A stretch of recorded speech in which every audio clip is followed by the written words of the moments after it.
There was never meant to be a Halo 3. The game's existence is basically an accident as a result of overambition and poor planning on the part of Bungie during the development of Halo 2. Everything that is in Halo 3 was originally planned to be a part of Halo 2. That might sound like a condemnation, that Halo 3 is just the dregs that didn't make the cut, but that's not the case at all. Instead, Halo 3 has the distinct feeling of creative freedom. With all of that painful stuff figured out by Halo 2, Halo 3 is free to do different, more interesting things. It's not a bigger, more grandiose game than Halo 2. In fact, arguably it's a little bit quieter. But it's a fuller game, full of stuff that an extra game gave the developers a chance to explore. Stuff that would itself become a staple of the series. It's also a game designed from the ground up to be an ending, a project that all of the creators felt would be their last project under the Halo banner before they could move on to new things. It didn't exactly work out that way, but that finality is woven into the game in a way that makes it a perfect ending. And that's great for Halo 3, not so much for the games that had to try and make a sequel afterwards.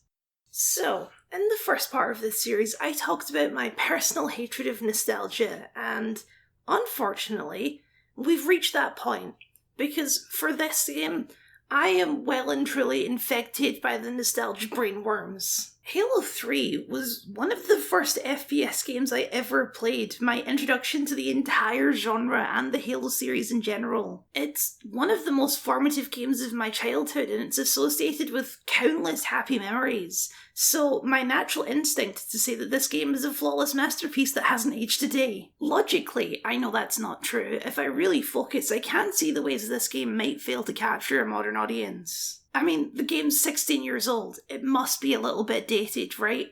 It must be.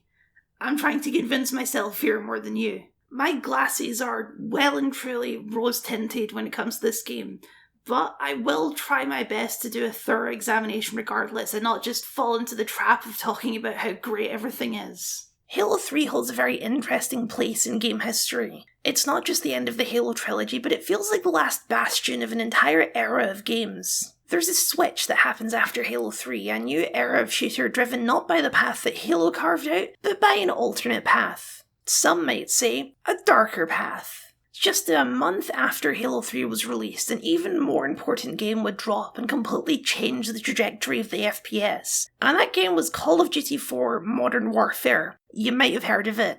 Modern Warfare outsold Halo 3. Halo had officially lost the FPS crown, and to this day, it's never gotten it back again. You kids might not remember this, but back in the day, Halo v COD was absolutely a thing. You picked one or the other, and anyone who played the one you didn't play was just a stupid fanboy. Everyone remembers the console wars, but there was a lot more stupid fanboy debates back in the day, trust me. That's not to say it's not a debate worth having, especially between Halo 3 and Modern Warfare.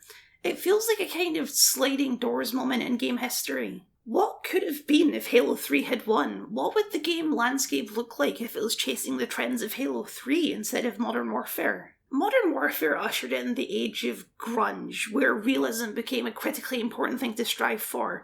The age of the super soldier was out, and the age of the special forces was in. It's not that Halo 3's design is dated, it's that Halo 3 represents a step up a branch that the rest of the games industry never followed. And I can't deny that a small part of me still kinda wishes that they did.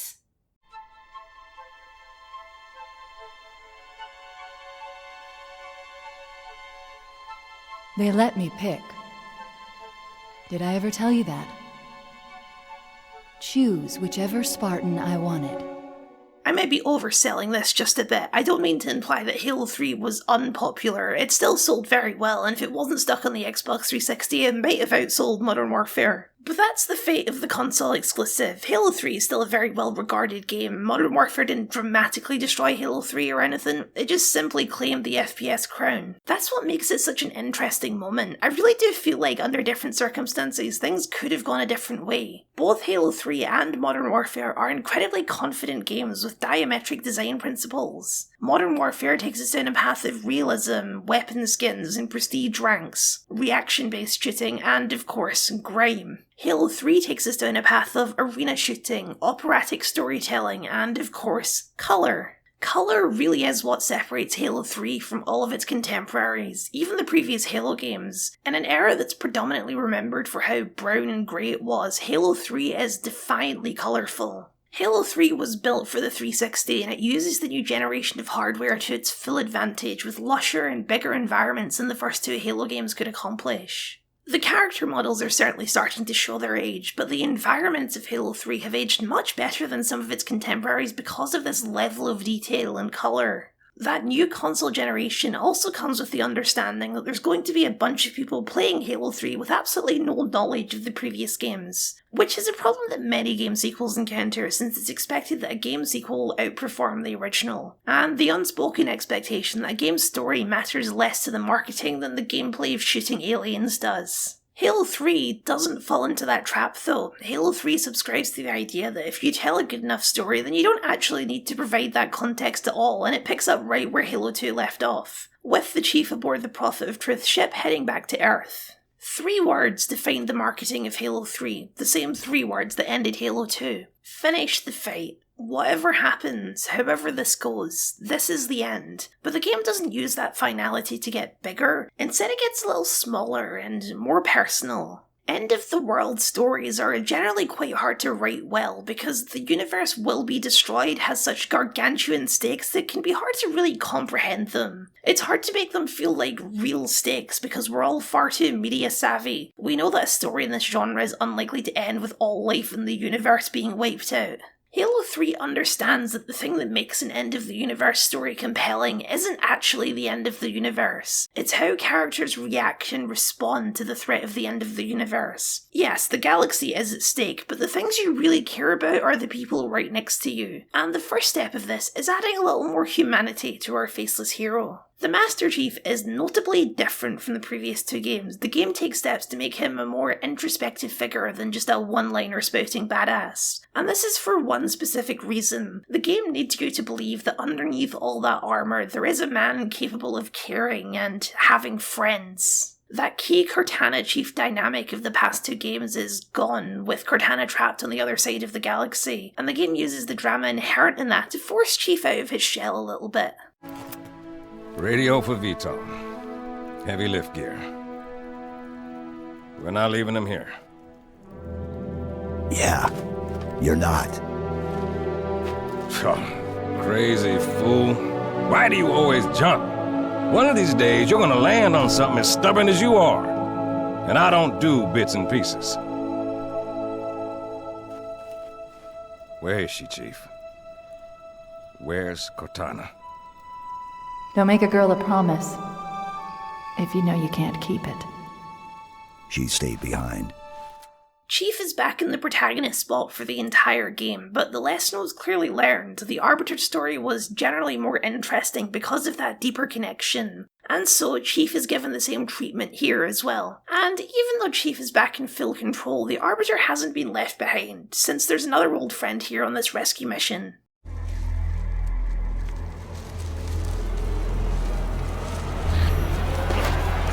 Chief, wait! The Arbiter's with us! Come on now. We've got enough to worry about without you two trying to kill each other. Were it so easy. While Master Chief is in the Player 1 spot, the game is still a sequel to both the Chief and the Arbiter. They have about equal screen time and an equal share of important character moments. The difference now is that instead of being on 2 separate paths, their stories have converged and they walk the same path together. Both of the previous games have full co-op campaign options, but in those cases, Player 2 would just play a duplicate of Master Chief or the Arbiter. In Halo 3's case, the campaign is actually designed with co-op in mind. Player 1 is the Chief and Player 2 is the Arbiter, dual protagonists with equal importance. Technically, you can go up to 4 players, with players 3 and 4 taking on the roles of a couple extra elites along for the ride, but they're a little less important and don't show up in any of the cutscenes. The game still works perfectly fine in single player. The Arbiter is still included in all of the key moments, but undeniably the game feels more right with another player in control. The dynamic between Chief and the Arbiter across the game is a growing camaraderie born from battlefield reliance, and that dynamic comes across a little better with a real person behind the controls. Like most games, Halo 3 is easier in co-op, although the truth is that Halo 3 is already the easiest game in the series. Even on the highest difficulties, it doesn't compare to Halo 2. The game has been balanced in a bunch of ways to make sure that the player is the strongest thing on the battlefield. And that's not necessarily a bad thing in terms of mechanical differences. It's the biggest separator between the Halo style and the Call of Duty style. In Call of Duty, you're supposed to feel fragile, it only takes a couple of shots to take you down. In Halo, you're supposed to feel powerful, you can take a lot of hits before you go down. In terms of changes from the previous game, your melee damage has been massively increased to where it will kill most smaller enemies in a single hit. The Brutes, who now take on a much more significant role since they've completely replaced elites as the main enemy, are also massively nerfed from their appearance in Halo 2, no longer taking an entire magazine to put down. There are other additions too, like being able to rip mounted weapons off their placements and carry them around, or the addition of deployable equipment like drop shields and healing generators, things that are all meant to enhance that super soldier experience. The easier difficulty is part of that. You're meant to feel powerful. It's in character that this should all be easy for the Chief and the Arbiter. They are both intensely capable warriors, and the game's talent is in making you feel that mechanically as well as in the story. Halo 2's combat was often challenging, but in a way that felt distinctly unfair and not overly enjoyable. Halo 3's best moments are where things stay fun and not too challenging. Challenge in Halo 3 is a choice, not so much a necessity. Things work a little differently on the multiplayer side, which, in terms of what actually sells games and the future that the FPS would go down, is the more important detail. Modern Warfare's most important feature, in my opinion, is the addition of a loadout. That's the key distinction that makes Call of Duty multiplayer different from Halo and most other games at the time. Halo uses what we call arena combat. Every player starts a match on even footing and finds weapons and power-ups around the map to use to gain an advantage. In Call of Duty, the player chooses their weapons before the match even begins, picking from a wider selection of similar weapons and finding the one that they feel the most resonant with, be it an assault rifle or a shotgun or a sniper rifle. Not just weapons, but what kind of grenades you'll be carrying, and attachments in those weapons, and a variety of perks to choose from to further personalise the experience. You can pick up an enemy's weapon in Call of Duty, but there's very rarely a reason to do so. The weapon you start with is the one that you picked, it's the one you're going to be using for the majority of the match. I'm not saying that one of these approaches is better than the other, that's not the reason that Call of Duty sold better, but the Modern Warfare loadout approach would increasingly become the standard approach to shooters because of its increased personalisation it gives to players. It's much harder to balance than the arena approach, something which the Call of Duty franchise has been fighting with for the last decade. But it's also much easier to monetize, which Modern Warfare didn't necessarily capitalise on, but certainly the rest of the franchise would as it went on. Although in saying that, I did pick up the remaster for this video and oh boy have things changed around here. $20 for a map pack of maps that came boxed with the original game? I didn't even think map packs existed anymore. Halo fans are certainly winning when it comes to revamping older games, jeez oh. While both Modern Warfare and Halo 3 have campaign modes, critically and historically important campaign modes at that, we've officially reached the age where shooters are more defined by their multiplayer than by the campaigns, where instead of being the draw of the game, a campaign simply determines the flavour of the multiplayer, what the guns look like and the places that you're fighting through. This is the age where Master Chief is on the box, but that doesn't mean he's the main character anymore. Your custom-designed multiplayer Spartan is the real main character for the majority of Halo 3 players. That becomes literally true for the next mainline game, but right now it's only figuratively true. Why this shift happened is easy enough to understand. It doesn't matter how replayable a campaign is, it's a set experience. Eventually you will have seen it all. Whereas multiplayer is an infinite experience. A match of Halo 3 multiplayer is as fresh today as it was 16 years ago. Every single one is different. Every match a tiny little story with its own highs and lows. That singular story focus is something that I really appreciate in video games, but I am outnumbered in that opinion and have been since I was a kid. All of the most popular games today are multiplayer focused games, some of them with no single player mode at all. It's true that every multiplayer match is a unique experience, but when we get right down to it, I don't exactly remember much of those experiences. They all blur together in a haze. A strong single player will stick with me far longer than 100 matches of multiplayer. I know that by a large margin the majority of my hours logged in Halo 3 have been in multiplayer, but when I think about my memories of the game, it all comes back to the campaign. Part of what gives Halo 3 such a memorable campaign is how well the campaign is structured. While there's no official markings as such, the game follows a very clear 3-act structure, with the first 5 missions covering Act 1, the next 2 missions covering Act 2, and the final 2 missions covering Act 3. Each act can be viewed as its own miniature campaign within the larger narrative. Each has their own rising and falling action and their own climaxes that lead into the next act. Act 1 covers Earth, and despite having double the missions of the next few acts, it doesn't actually feel that way because Act 2 missions are some of the longest in the series. And Act 1 is also the least bombastic of the 3, as the game escalates in action with each mission. The first mission is more stealth-focused, escaping through the jungle, and the second mission sees you trapped in an underground bunker under siege. But then the game pulls the same trick as Halo 1, grabbing a warthog and emerging into the light of a giant open environment. The story content of these first few missions is relatively light. Instead, they're about establishing relationships and dynamics between the cast. Everyone gets their moment in the spotlight and their small moments of heroism. The objective of these first missions is less to advance the plot and more to make sure that you're invested in it, so that it'll sting more when these characters start dying. These missions are also interrupted by an occasional cryptic and glitchy flash of Cortana. What these moments are actually supposed to be was never entirely clear to me. They could be literal communication attempts by Cortana or some kind of stress-induced hallucination, but what they literally are is less important than what they're supposed to establish in the story. The Chief misses Cortana and feels some level of guilt over leaving her at the mercy of the Gravemind, something which the Gravemind will start exploiting late in the campaign. Could you sacrifice me to complete the mission? Could you watch me die? I have mixed opinions on these moments. On the one hand, I appreciate how they connect you more to Master Chief and help to humanise him, which he desperately needed in my opinion. On the other hand, these moments are really annoying, especially on a replay because they slow everything down to a crawl and are unskippable.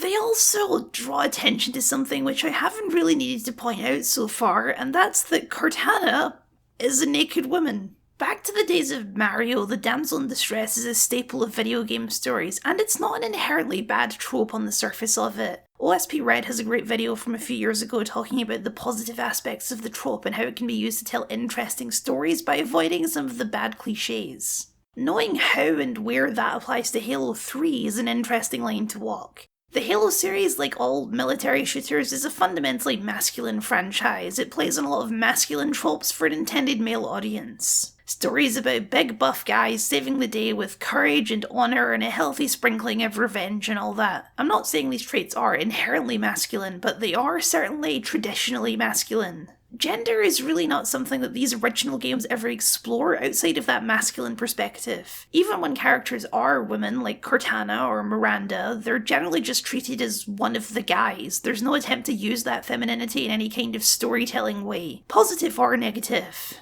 That's true of the unnamed Marines too. Starting in Halo 2, the Marines are as diverse in gender as they are in race. It's just not something that Halo is interested in exploring. And that's fine for the record. Not every story has to include these elements, and it's an approach that, in general, ages a lot better than some of Halo's contemporaries. However, this aspect of Halo 3's story is the first time that we really have to ask, hey, why is Cortana a naked woman? I mean, it's always been true, but the more abstract graphics of Halo 1 and 2 kind of obscure it. In Halo 3, it's a lot more apparent that Cortana is supposed to be kind of hot. Cortana is an AI. She can theoretically look like anything. Her appearance is just a holographic representation of ones and zeros. The in-universe explanation is that she chose this appearance herself, which I guess is supposed to deflect any awkward questions that come from a bunch of guys making one of their main characters a sexy naked woman. Because when we get to Halo 3, where throughout the game you're getting flashed by this naked woman writhing around and being tortured by a big tentacle monster, and well, I just can't help but feel that someone behind the scenes was into this. And listen, I'm not a prude, there's a certain amount of know your audience going on here. I'm not inherently against some hornier themes in a game, especially one so obviously targeted at men. Whether the game should be targeted so exclusively at men is a different story, but this game is still firmly in the age where designers assumed that men were the only audience for video games. By putting Cortana, an attractive naked woman, in this compromised position, the game is playing on some very old tropes about strong men's need to protect fragile women, and it does it in a very uncritical way. The problem with this sort of writing is how it normalises these tropes and misheld beliefs about women needing to be protected and rescued by strong men, that even Cortana, one of the most strong, willful and powerful characters in the series, still needs you to rescue her. On the other hand, Halo 3 doesn't fall completely victim to all of the problems with the damsel in distress, which is to say that Cortana doesn't lose her agency after being captured. She continues to fight against it and even manages to slip out a message to the heroes that she has a way to stop her captors, even if it's implied that the Gravemind let her do that on purpose. There's nothing inherently wrong with needing to be rescued. Sergeant Johnson also needs to be rescued during the first mission of the game after he gets captured himself, and then he gets captured later in the game, except that time when Miranda mounts a rescue, it doesn't go so well for her and Chief needs to step in to get the job done properly. I'm not trying to say that Halo 3 is irredeemably sexist. I think I made it pretty clear up top how much I love this game. I'm just saying that a trilogy with 2 female characters where one of them needs to be rescued and one of them dies in a way where her franchise legacy is people talking about how dumb she is, has some issues with its representation of women. Whether that's better or worse than the Modern Warfare approach of simply having no women in the game at all, I'll leave for you to debate. For me, it doesn't do much to dampen my enjoyment of the game. But then, it wouldn't, would it? I've got those rose-tinted glasses and I'm the game's target audience. As much as I love this era of games, it was a time when women's stories mattered less than men's, especially in video games. And as much as weapon loadouts and enemy design have had a lasting impact on the industry, that lingering sexism has had its impact too. A generation of stories about men saving powerless women has convinced a subset of that generation that those old stories are actually true, and show that influence in public matchmaking lobbies to this day. At the very least, Halo 3 doesn't rely on the trope as a sole source of motivation for the player, it's just one of many. The more pressing concern is still the whole saving the universe business. What makes Halo 3 such a fun save the galaxy story is that the galaxy is being threatened in 2 different opposing ways. On the one hand, you have the Covenant and their great journey, which will activate all of the Halo rings and wipe out all life in the galaxy. On the other hand, you have the Flood, who will continue to grow and expand until they consume the entire galaxy. Either apocalypse results in the same end, everyone's dead, so you have to try and find a solution that causes neither while solving the problem. Halo 2 established that the rings can be activated by something called the Ark, and that's exactly what the Covenant are looking for on Earth. Despite it being the human homeworld, the Covenant are less interested in destroying the planet than they are in digging, uncovering an ancient Forerunner structure deep beneath the Earth in Central Africa. But, as it turns out, this isn't the Ark itself, simply a portal that takes you there. Just when it seems like you're gaining the upper hand, the Covenant manage to activate the portal and all fly through it, completely abandoning their assault on Earth in the process. That doesn't mean it's safe though, since someone else comes knocking on Earth's door.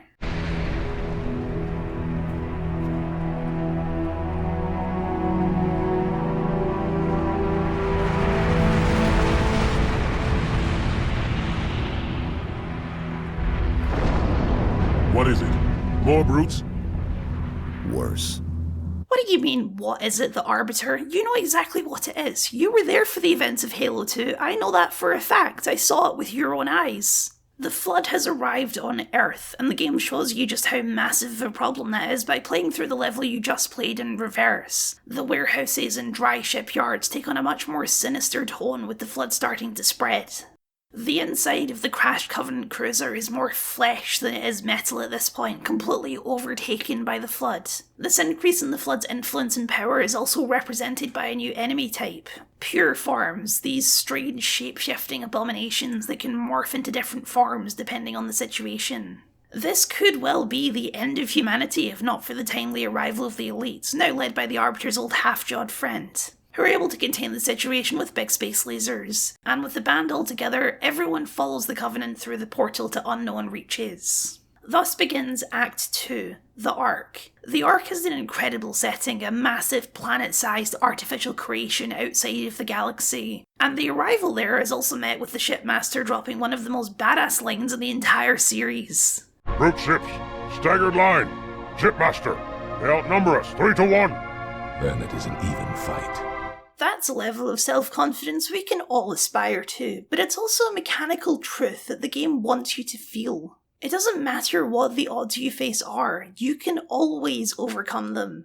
Thus begins the longest level in the game, simply called the Arc, the true masterpiece of Halo 3. The Arc takes the player through every single method of engagement you can imagine, all in one seamless journey. Fittingly, it's in a desert, as this is the level that showcases Halo 3's greatest strength. The sandbox, where all of its disparate systems come together in a beautiful display. The mission starts slow with some sniping along a desert cliff top, then you open up into a wide area where the game gives you some sandskiff looking vehicles for a long drive across the desert to find a landing area for Miranda's ship. Once you've cleared it, you get given a tank for some tank mayhem across the desert, then for a little bit you get separated from your tank and are offered a warthog.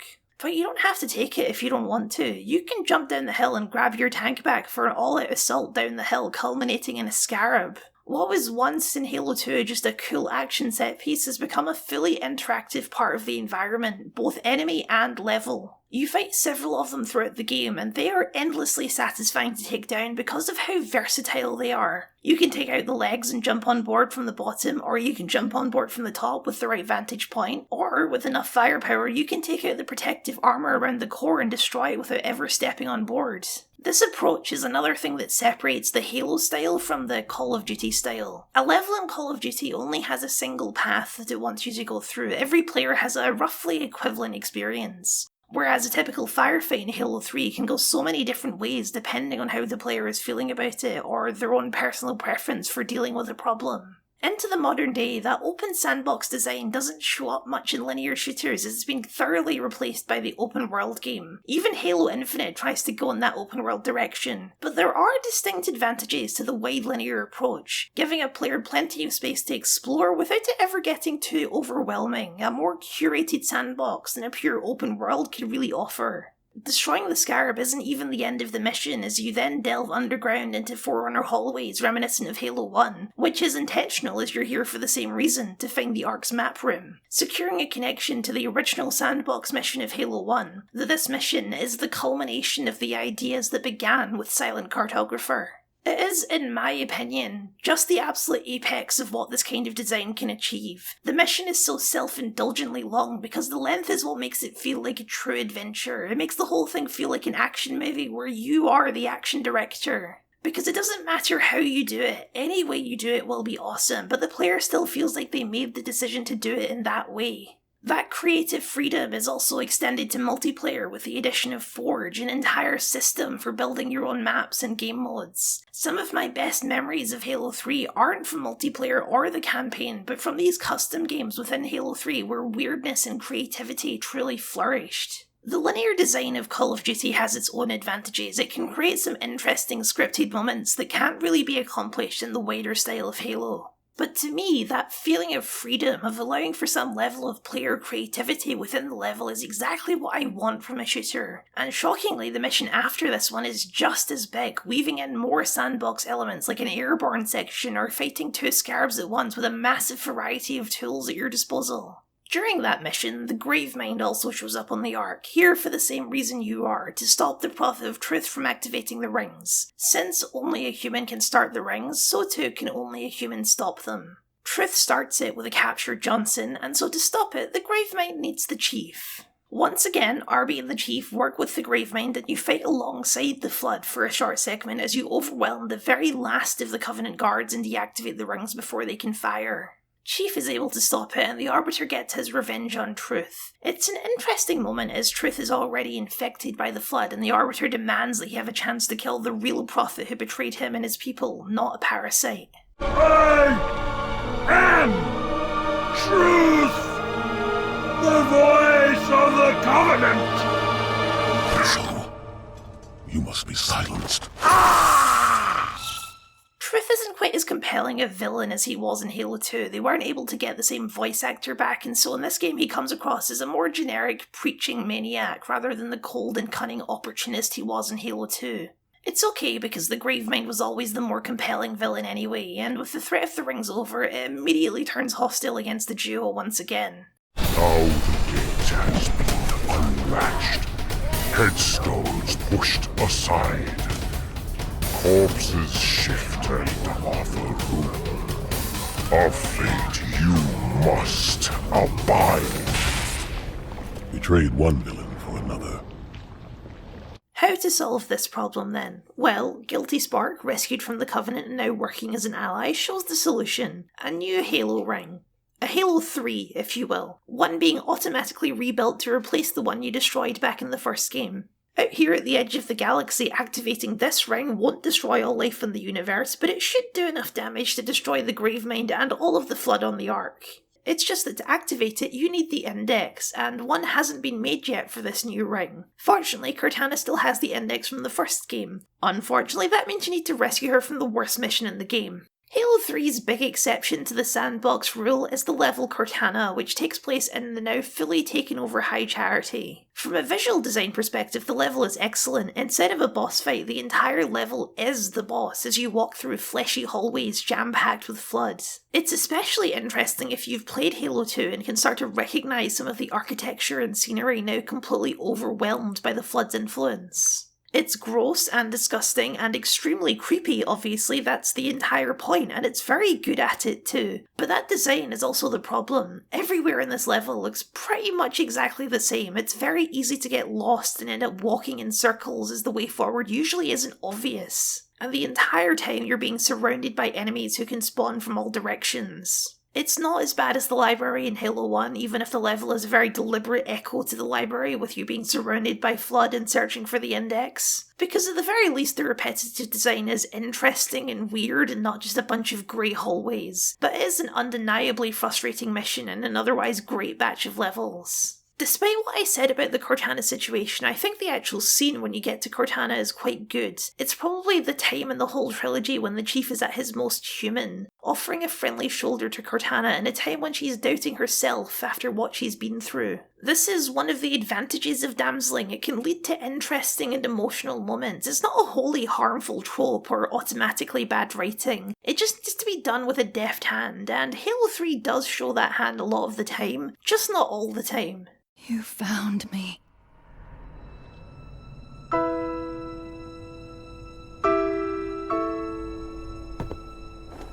But so much of me is wrong. Out of place. You might be too late. You know me. When I make a promise. You keep it.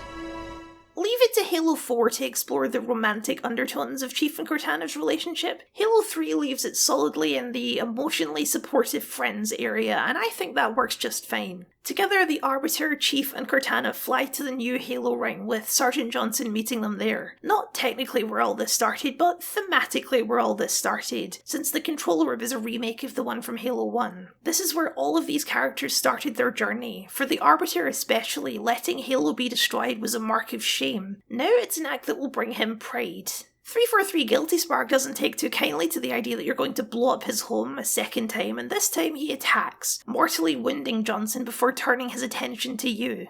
You are the child of my makers, inheritor of all they left behind.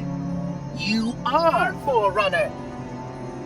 But this ring is mine. I haven't much talked about this yet, but Halo is primarily built around one of my, generally speaking, least favourite tropes in sci-fi. That being an ancient alien race who disappeared mysteriously, leaving all their advanced technology behind. This stuff happens all the time, and unless it's done in a really interesting way, the trope generally just doesn't do it for me. The Forerunners of Halo are somewhat interesting, but their story usually falls to the wayside. Halo 3 is the first time that the series actually tries to tell any sort of story with the Forerunners beyond cryptic teasers. But unfortunately, the story it tells about them is inconsistent and representative of two different ideas of what the Forerunners actually are. See, Guilty Spark's line, "You are Forerunner," was intended to be a big reveal, one that's pretty clearly hinted at throughout the series, that the Forerunners weren't aliens. The Forerunners were an ancient race of humans. That's why Guilty Spark thought you would know who he is in Halo 1. That's why only humans can activate Forerunner technology. That's why there was an Ark in Central Africa, generally agreed to be the birthplace of humanity. Humanity survived the Flood on the Ark and were reborn as a pre-industrial civilization. Even their name is a hint at this, like elites or brutes. It's not a real name, it's a classification. The people that came before you did.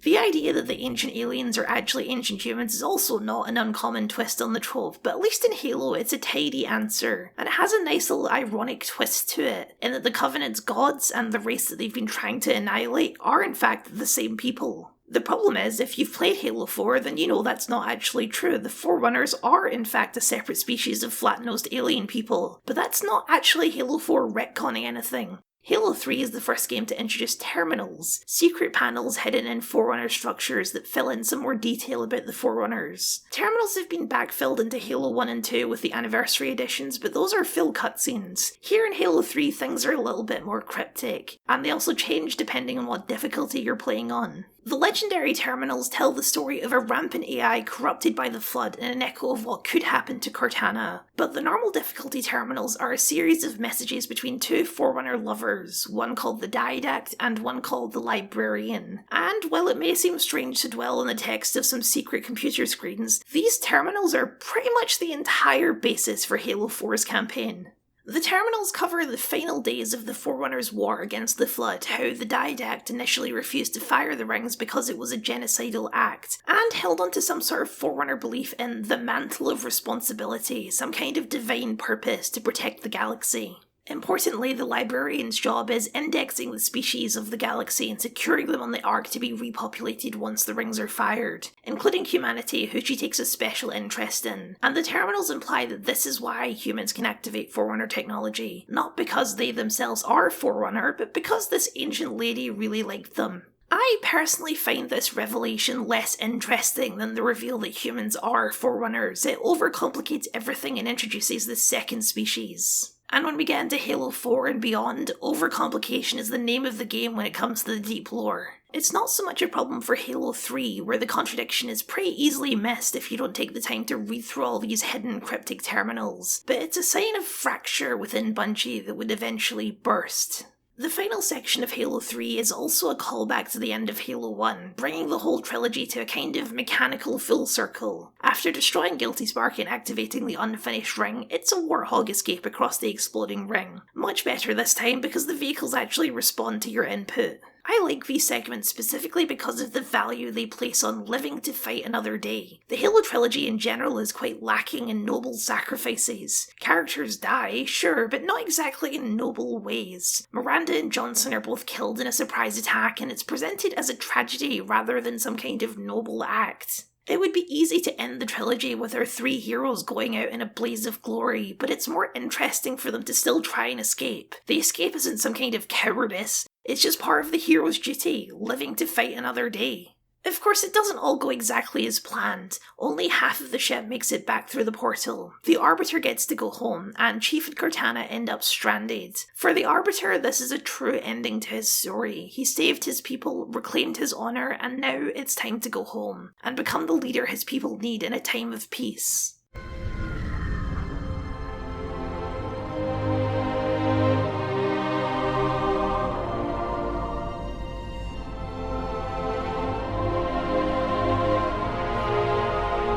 Things look different without the Prophet's lies clouding my vision.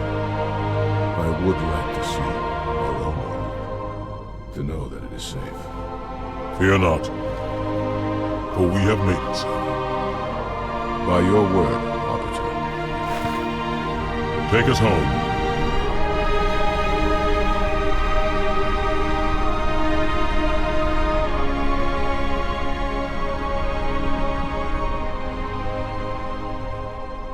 The Chief's ending is a little different, more of a loose thread left deliberately open so that if and when a Halo 4 does come around, they can pick it back up again. Chiefs ends the trilogy where he began, frozen and waiting to be woken up for the next mission. I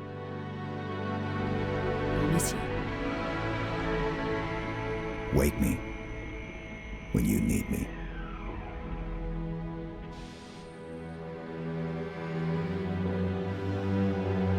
Despite that one open end, the end of Halo 3 is impressively final. The war is over, the Covenant are defeated, the Flood are defeated. The time after Halo 3 is a time of peace and rebuilding.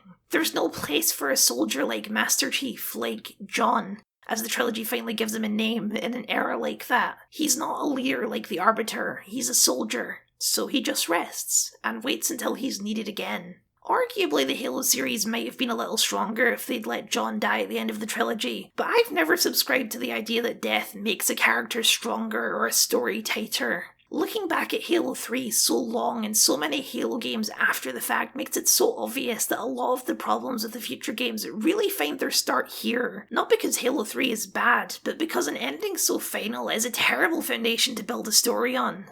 Halo 3 was supposed to be the last Halo game, and as we go forward in the series from here, each game represents less and less creative ambition and more monetary ambition.